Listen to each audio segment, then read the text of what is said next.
Well, howdy folks, and welcome back to the channel. First of all, I've got to apologize for not having anything out last week. Onion season is just about over, and they're making a pretty consolidated push to get everything cleared out here soon.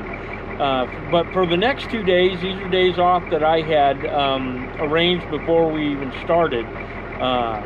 So we are going up to Virginia City today for tech and contingency for the VORRA Legacy or Legacy VORRA Goldrush race, and it runs from Virginia City.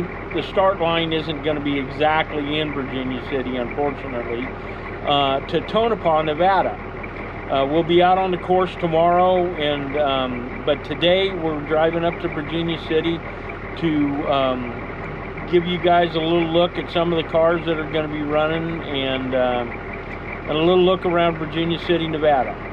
So stick around, this is going to be a good time. Alright, we are headed up the famous 6 Mile Canyon Road, headed up into Virginia City. Now, back when I first moved up here 30 something years ago, this road from, I think, about where we just, where the film cut in, up to Virginia City was dirt road. It was a gravel road. But this was one of the main,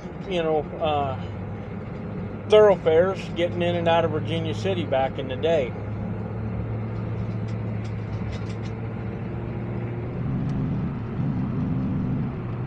Now, back in the old days, when it was a dirt road, you didn't see much traffic on 6 Mile Canyon. And so when we were young and stupid, we'd get a little frisky on some of the turns here. It was all good fun. There was nobody else on the road hardly at all. But when they started to pave it, they did not pave this road all at one time. They paved it piecemeal. And I'll tell you what, there's nothing that'll give you a pucker factor more than coming around and maybe drifting a little bit around a turn and then finding out the rest of the turn is paved.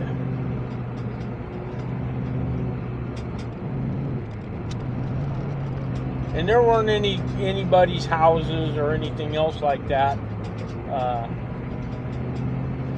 that you could see from this road at all. But we do have some ruins, or the remnants of some the mining activity.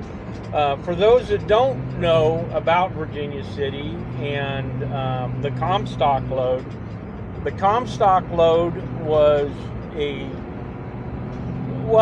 Comstock lode literally was rich in gold and silver. The Comstock lode up here is the reason why Nevada is called the Silver State. One of the reasons why Nevada became a state when it did was so that the state would come into the Union. This was during the Civil War, as a Union state. Part of the reason for that is that they did not want the riches from the Comstock lode to fall into the hands of the Confederacy. It is entirely possible that the Civil War may have had a different outcome had the Confederates had the resources that you know, the gold and silver resources that were mined up here. And there's still active mining going on here today.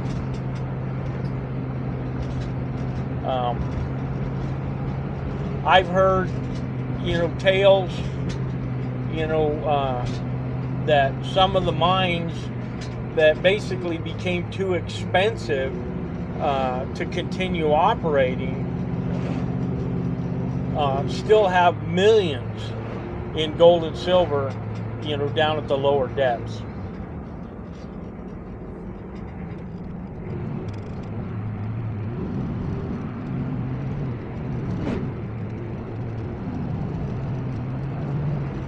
Virginia City is it's kind of a tourist town. Much of it was destroyed in a fire back in the late 1800s, early 1900s. I cannot remember the dates, but Mark Twain worked at the Territorial Enterprise up here in Virginia City. It was, you know, quite a wealthy town, you know, city, really, back in its heyday.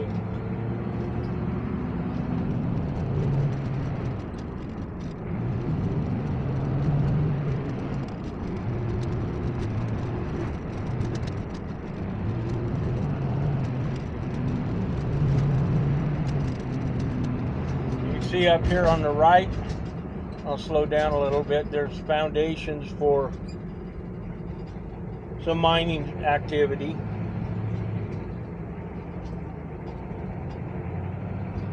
And on the left, there's a spot down in there before the owners of it blocked it off that we used to, me and my buddies used to go camp at. Now it looks like Mother Nature's blocked it off a little bit too.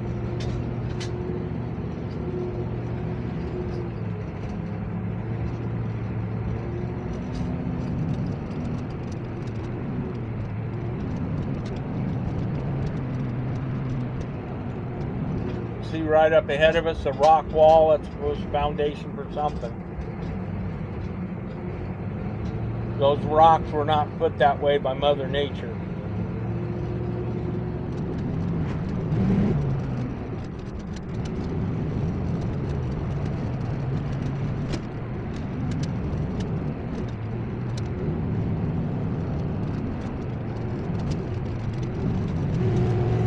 And it is a steep climb up here. The video doesn't really show it, but you know, Virginia City is truly nestled up in the mountains here, and you know, they built the city where the minerals and the metals were. That's the one thing about mining towns, is that the miners were pretty resourceful. You know, they wanted the town. You know, it wasn't like nowadays where, oh, well, you can just get in your pickup truck and drive to the mine, and, you know, 10 miles, 20 miles away. Nope. You built it where the mines were. So now we are coming up into Virginia City.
Now last year they had the tech and contingency right on C Street, right downtown. I'm not sure if they're doing it this year.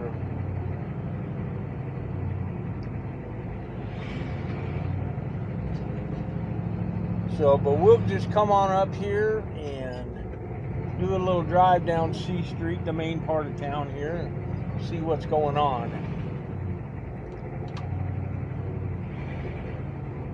So this place is not a place you want to bring a vehicle with a stick shift unless you're really good with it. Okay, yep, it looks like they are going to have it here on C Street. So we're going to go ahead and come right up here. We've got to turn down the other way and go around and find us a place to park. Or turn up and go around. Actually, no, I think we can turn down here.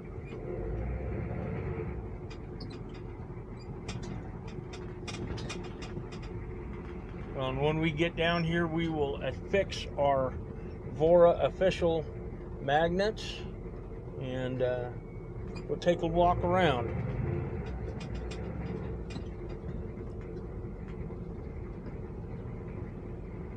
And there is the VORRA trailer, and so we're going to park right next to the VORRA trailer.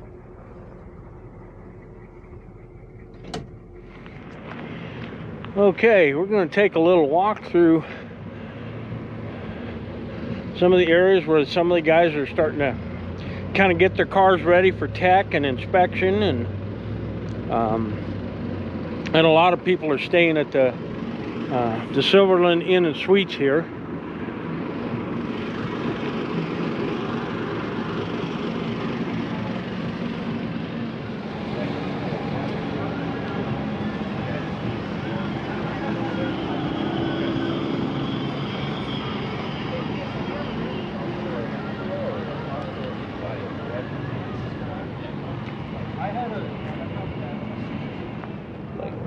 Legacy is a little bit bigger organization than VORRA, so we get Legacy gets a little bit more, some of the more higher end, you know, go fast trucks and buggies and things like that.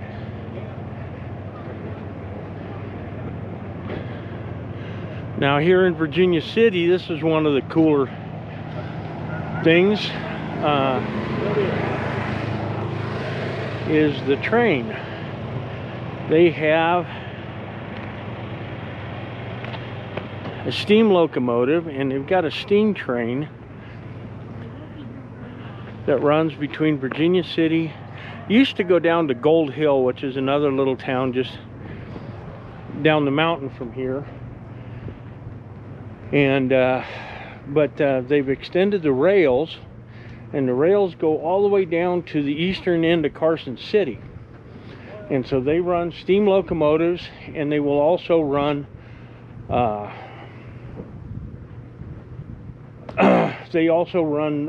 you know, diesel locomotives as well.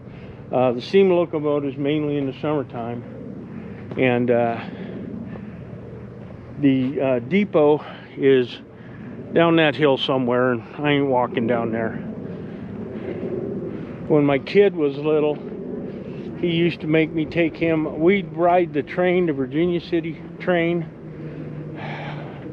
2 or 3 times a summer. So this place is kind of special to me, Virginia City. A good friend of mine got married here.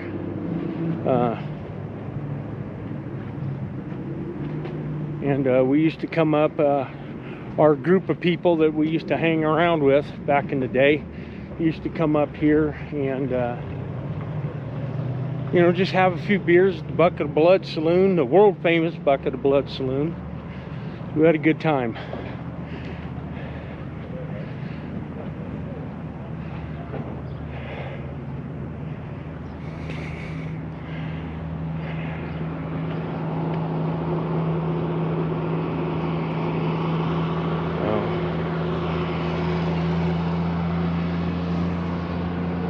We're going to go ahead and walk up this one last steep hill get up onto C Street, and then we'll walk up and down C Street.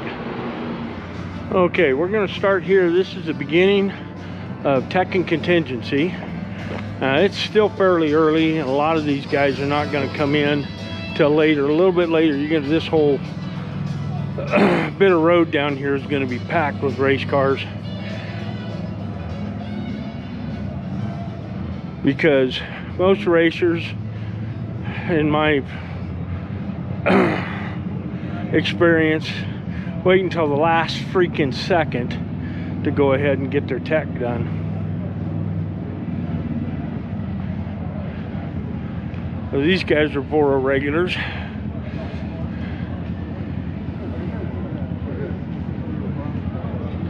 As well as these guys. You guys saw both of them in the last video I did from the race at Yerington.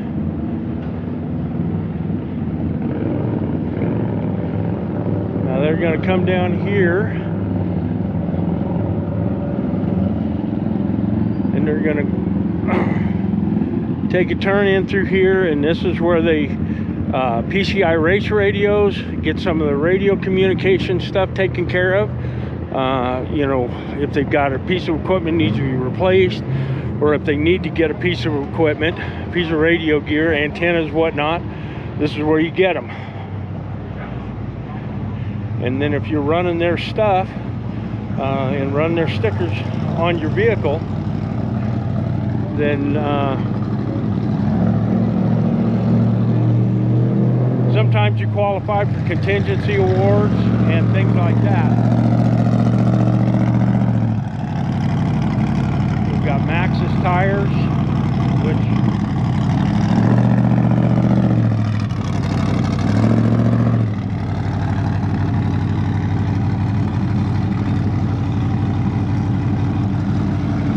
looks like this guy needs to get some tires mounted up on some wheels, and I'll bet you in the back of their trailer you're going to find a tire machine and all the equipment to mount tires.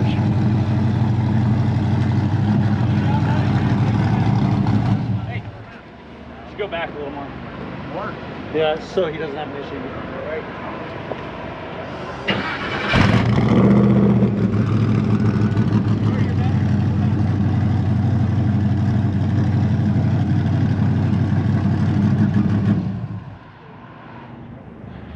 So yep, they've got a tire machine in there. Now back in the day, I used to work for Pro Pit, and we were contracted to BF Goodrich. So we did the same thing out of the Pro Pit trailer. You know, especially for the big races. The racers would bring their tires, or we'd bring them, and then I was the tire mounting guy. So there were some weekends where I mounted a whole bunch of tires. I'll tell you, these tires are getting bigger and bigger for these race trucks every year, and they get heavier and heavier. And I'm glad I'm not doing that no more.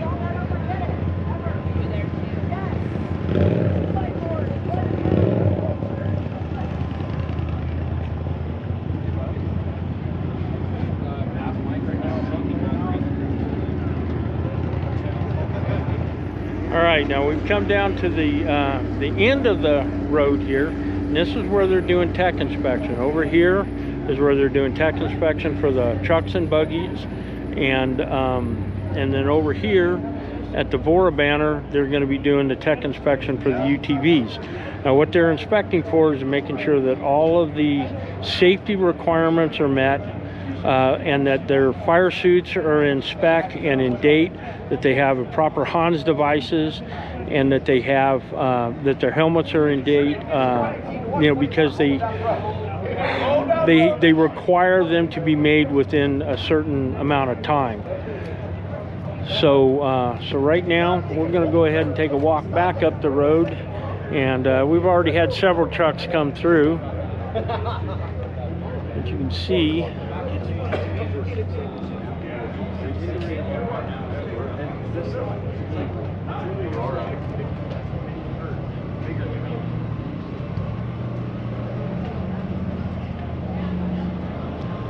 Some of these guys' trucks cost more than my frickin' house.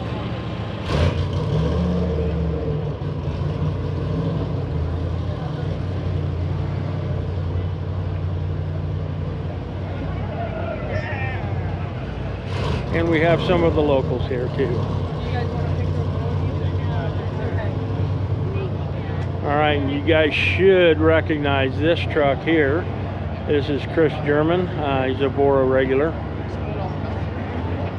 And then we've got these guys here, which, man, I don't know if I want these guys on camera here, but okay, we're back now. We're gonna keep walking up the road a ways. All kinds of different cars and trucks, all kinds of different classes.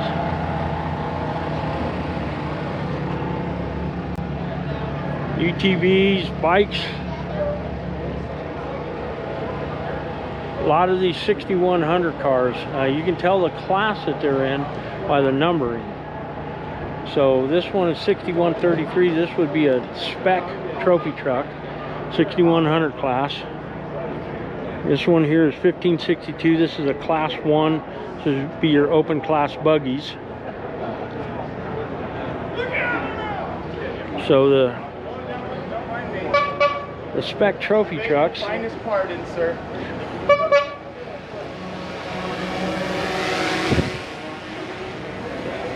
Well, the spec trophy trucks are like the regular trophy trucks. It's just they're limited in horsepower. But just because they're limited horsepower does not mean they're not fast.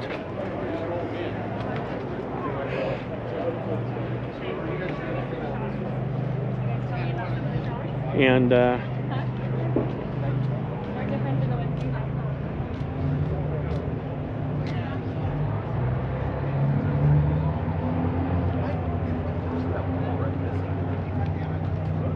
Can I photobomb you?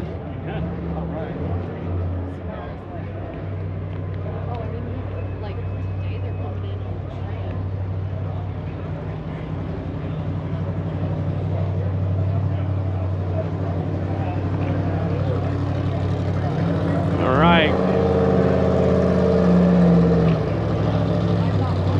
And here comes a limited trophy truck of Sam Berry. That's not Sam Berry in the driver's seat, but Sam Berry is a long-time VORRA racer.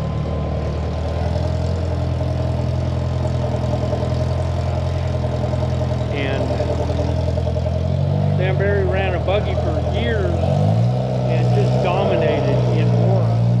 And then took his buggy and started running the veteran series, and then decided to go ahead and start running spec trophy truck.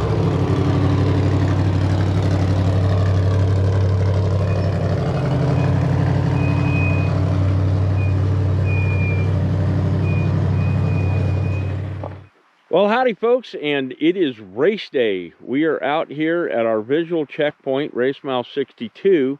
Now, some of you may recognize this area here from a previous video where I came out to watch the Pony Express re-ride earlier this year, and right up there is where Private Parts and his charging system died. So at any rate, the race course is going to come right along this road, through the gates, and on up the by that power lines and on out that way. So we did not bring Private Parts out today because it is cold, and the one thing that the 1009 has that Private Parts does not have, and that is a heater. So it is cold out here this morning. It is supposed to get up to about 80 degrees today, but in the mornings, you know, this time of year, it's cold up here. So at any rate, we're at race mile 62. Now this is race mile 62 for the trucks and buggies and UTVs. The bikes are going to be starting actually about, I think about 10 to 12 miles back the way we, close, about 10 to 12 miles from us. And the reason why they're doing that is because the first 20 miles of the course is basically a boulder field. It is just tough, hard on a bike to get through there. If you watch the Vegas to Reno video that I did, you could see some of that rocky terrain, and it's a lot worse because they're starting where the Vegas to Reno race ended, is where the trucks and buggies are starting. And so in order to get the bikes and the quads far enough ahead so that when the trucks and buggies do catch them, and the trucks and buggies, some of the fast trucks will most likely catch some of the slower bikes. And in order to keep that, that kind of interaction down to a minimum, they've decided to go ahead and take the bikes and start them about 50 miles, into the course, to go ahead and keep them from having to, because they just cannot go through the rocks as fast as the trucks and buggies and UTVs. So the bikes are going to be off the line here shortly, and then the trucks and buggies will be off the line in a couple of hours. So we probably won't see them until about 11:30. It right now is 7 o'clock. I think the bikes will be off the line here shortly. We should see those, the first, the bikes and quads come through in about, I think they said about 7:30, but we'll see. So, at any rate, stick around. This is going to be a fun one today.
All right, folks.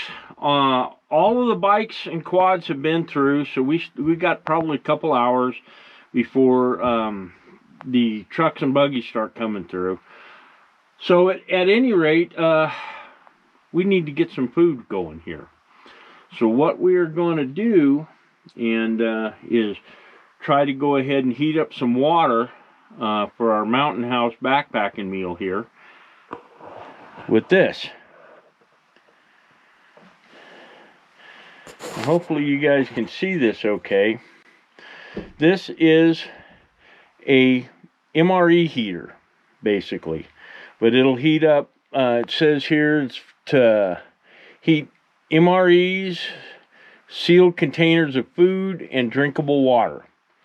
So we've gone ahead and taken the little tray out of it. That little deal here would be what you would put an MRE stuff in or something like that. And then that is what we put the water in. So we're going to go ahead, and this is kind of hang on. So we're going to go ahead and put some bottles of water here in this thing. Probably put one. Yes, you can.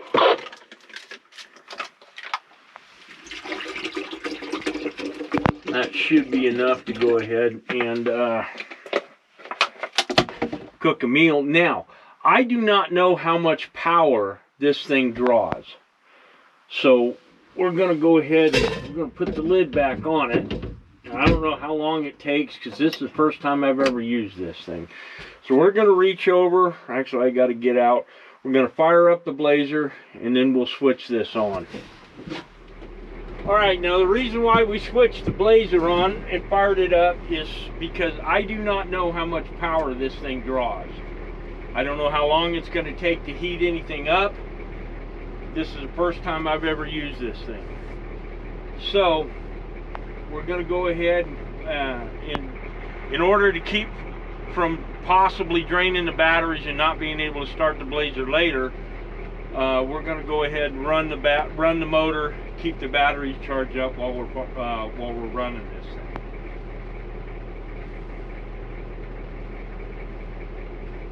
thing. And once we get it warmed up, we'll see if it's hot enough to go ahead and cook us some, a wonderful breakfast of spaghetti with meat sauce. Well, it looks like it's been about 5 minutes, a little over 5 minutes, and you can see we got some nice warm water in there. You can see bubbles down in there. So we're going to go ahead and get us some breakfast happening.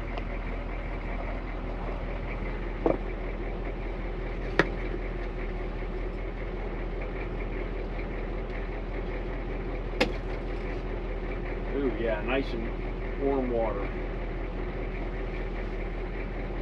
Rinse this cup out. This is our measuring cup. Came out of my Jetboil stove. So normally I would use my Jetboil for cooking breakfast here, but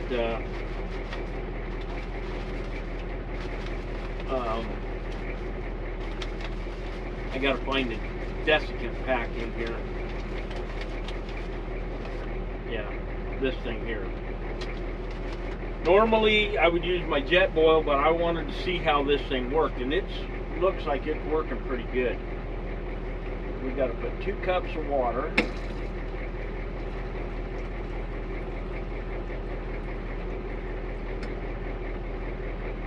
One. And I think now that I know how this thing works, I think what I'm going to do is I'm just going to put a measuring cup in it.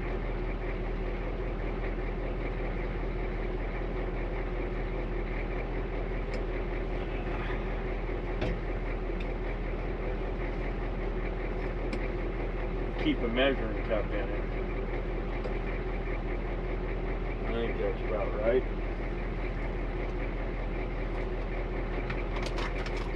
And then seal this up and wait for, what, about 8 or 9 minutes.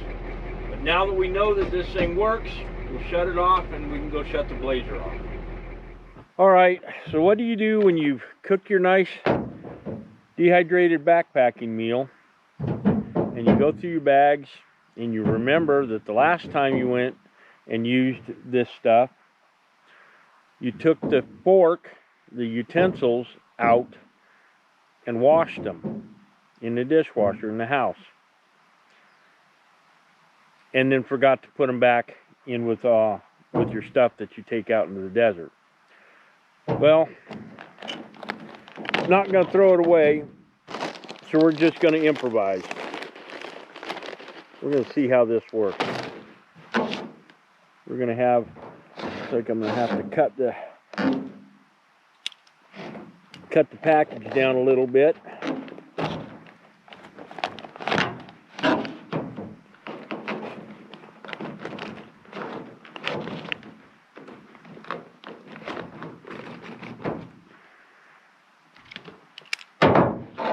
We're going to have spaghetti with meat sauce and tater chips.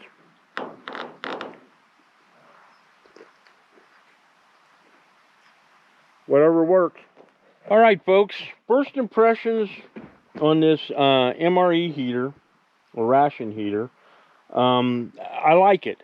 I think that for, you know, the overlanding, so to speak, capabilities of the blazer here, this thing here is going to be a real, you know, good piece of equipment. It does have, like I said, this little insert that goes in here, and then the lid has a nice seal around it. So we need to get all the water out of it before we put it back away. The only thing about it, you know, for most people is it's 24 volt. So this is only going to work with, you know, a military vehicle that has a 24 volt system. If you've got a 1009 that's been converted to 12 volt, this ain't for you.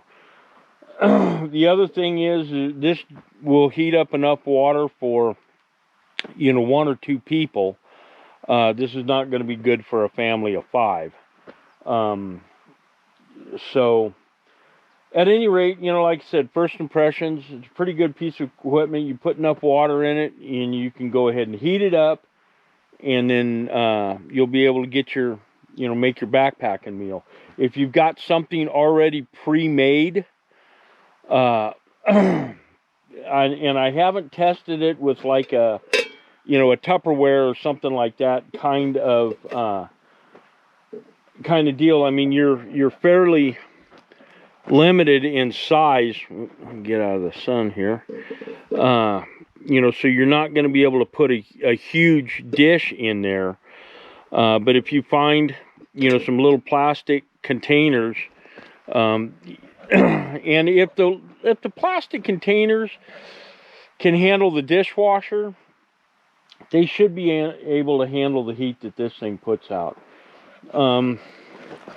Yeah. So you do have some specifications here. It looks like it's the cutout temperature, so it'll shut off at 205 degrees. So it's just short of, you know, right around the boiling point for water. It'll pull 15 amps, so, you know, you've got to figure what the amp hours are on your battery as to whether or not you can run this thing without the vehicle and the alternator running. I suspect, you know, if you've got good batteries, you know, you should be able to heat up water or heat up a meal or something like that without killing your batteries. And what I may do is go ahead and test this at home, where I've got another vehicle to slave start this thing if I need to. So at any rate, that's kind of a little review of this, and you can find these things on, I picked this one up at a military vehicle meet. So they used to be, you could pick them up all over the place. I haven't looked for them because, well, I already have one, so I don't know what their availability now is, but I know they used to be all over the place. So at any rate, back to racing.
All right, folks, that was, well, as of right now, that car that just went by was the last one running. We are still waiting on a car that is at pit 1, which is 12 miles from me. And he has about 15 minutes before that pit closes. If he can't get his car up and running and going in 15 minutes, then that's the end of his day, and we'll be able to head on out of here. So I guess we got a little bit of time to wait to see what we can get. Well, folks, that's it for this one. I didn't get started, the camera started in time for the last car that came by, and man, he was just barely got out of the pit 1 by the skin of his teeth before they closed that pit down. So at any rate, good luck to them. I hope they make it to the finish. But at any rate, we have been released. We're going to go ahead and finish packing everything up and head on home. I appreciate you guys watching, especially for those of you that watched all the way to the end. Please like, share, and subscribe. Comment, let me know what you thought about the video. And we'll see you on the next one. Thanks again.